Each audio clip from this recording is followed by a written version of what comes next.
Hi everybody, this is Allison Dimsdale. I'm going to record just a real quick short presentation to give you some guidance on the best way to produce your professional development plan, which is due in a few weeks.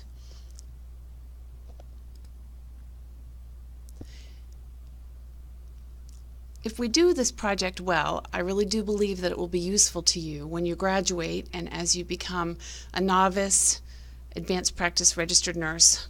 And that you understand all of the steps necessary to obtain licensure, certification, whatever necessary to go with your new job.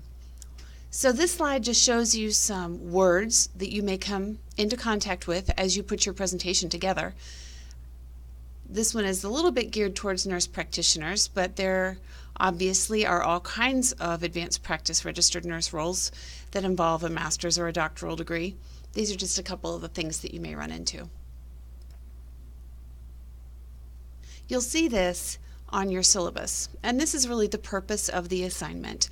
It's to create your 5-year professional development plan, and we want you to focus on your career goals, and very importantly, we want you to include a timeline on what the requirements are to meet these goals and what your plans are to prepare and meet the goals yourself.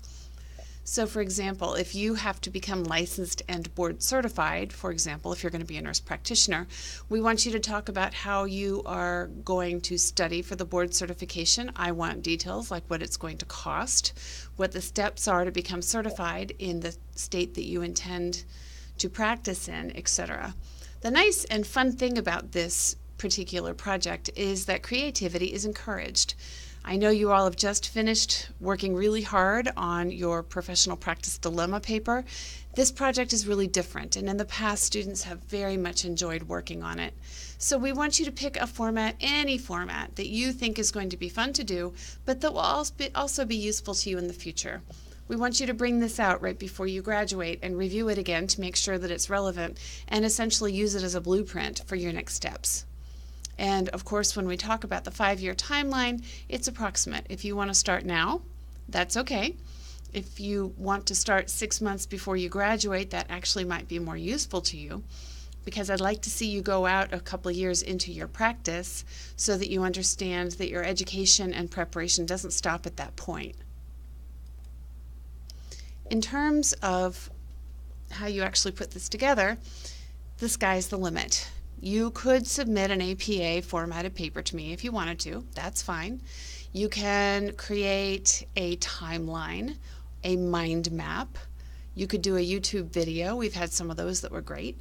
Narrated PowerPoints are always excellent. You can do a whiteboard illustration. There's some free tools online that you can use for that. You could do just an outline, or you could do an online video. There's pretty much the sky's the limit. I just want you to make sure that you get enough details in this paper that it is actually important and relevant to you. Just a word about your references and your resources. It's obviously, the rubric tells you that you have to put your resources in APA format. That's a little hard to do when what you're actually going to submit to me is, for example, a link to a YouTube video. So if you're going to do something creative like that, go ahead and upload a Word document that has the link to your YouTube video, and then page 2 would be your APA references. So again, I'm just going to emphasize this. Your references are to be in APA format, and it's perfectly okay to submit those separately. And this, of course, is the grading rubric. You're familiar with this by now. I want to make sure that you set your career goals very, very clearly. That's 20% of the grade. Your proposed timeline should be realistic. Your graduation role requirements for after graduation should be very clearly articulated.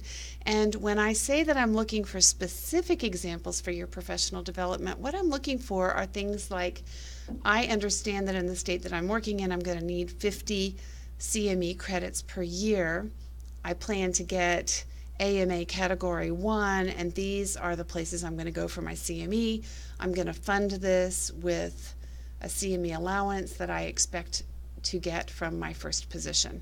So I want details like that. If you have to take boards, I'm going to do a Fitzgerald board review. They're in my city in June of 2019.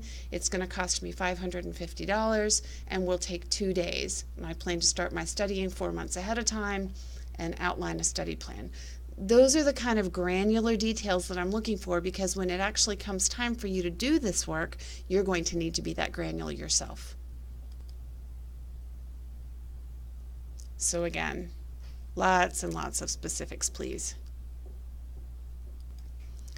Here's just a few helpful suggestions, things that you can think about as you're moving to outlining your project. I prefer that you do it 5 years post-graduation, or start the plan a couple months before. But think about what kind of organization you want to work for. Do you want to work in a hospital, a clinic, an insurance company? Do you want to work in industry or academic medicine? What would your ideal job look like, and what kinds of competencies and skills do you need to have in order to get that position? Are you going to need specialty knowledge? If you're going to go into a subspecialty practice, you've got to figure out how you're going to get trained in that subspecialty practice. In many cases, that's not something that you get in school, but you may find a board certification that will prepare you for this. If you're going into informatics, education, or leadership, are you going to need to keep up a clinical specialty as well? Do you need to be certified? How about licensed? And we know from the earlier part of this semester's content that those two things are different. And what type of certification and licensure are you going to go for? How are you going to stay current? What kind of continuing education is required, and how do you intend to get that? And lastly, what kind of involvement in professional organizations do you plan? I would like to know what organizations you're going to join, what it costs, what sort of opportunities it presents for you in terms of mentoring, learning, professional development, presentations. Would a mentor be helpful to you as you move into your new practice? And do you have a role model or a mentor in mind? How are you going to ask somebody to be your mentor? Do you understand your own communication style? And do you understand, for that matter, your leadership style? We all have our own style. It evolves and grows over time. But I would like you to spend some time reflecting what your style is, what you're really good at, and how you can exploit that and use that to create further opportunity. And what are the things that maybe aren't your strengths that you want to work on and make better? Do you have an understanding of how your own personality and communication style affects others? This is really important. This is the crux of emotional intelligence, which is a big topic. You can do all kinds of reading on it, but this will, a very clear understanding of emotional intelligence will have immense value for you in the future as you understand the effect that you have on others. Can you use facts and data to inform your policymaking efforts? Especially in academic medicine, data drives decisions. So do you know how to use that data after you've gotten it? Are you comfortable speaking in public? And when I say in public, that could be behind a lectern, or it could be at a 40-seat boardroom table. How are you going to be effective if you're put into that role? And this one I think is really important for both clinical practice and leadership and education. Do you think concisely? Do you write concisely? And do you speak concisely? These are really important concepts in medicine, in leadership, in education, and in informatics.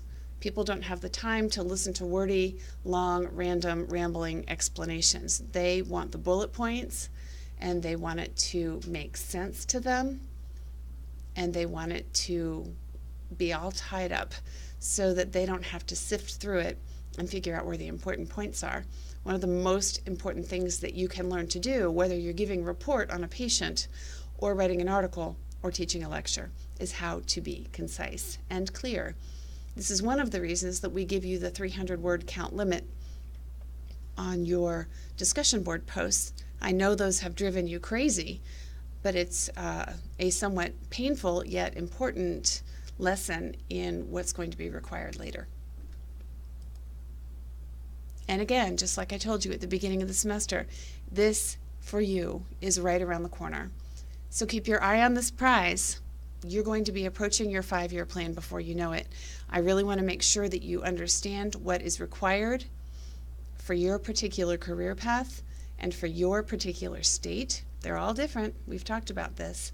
I want you to know exactly what you need to do so when the time comes to do it, it's not overwhelming to you. People have had a really good time doing this project, so I would encourage you to get started early, include lots and lots of specifics, and have a good time with it. All right, y'all have a good day. Bye-bye.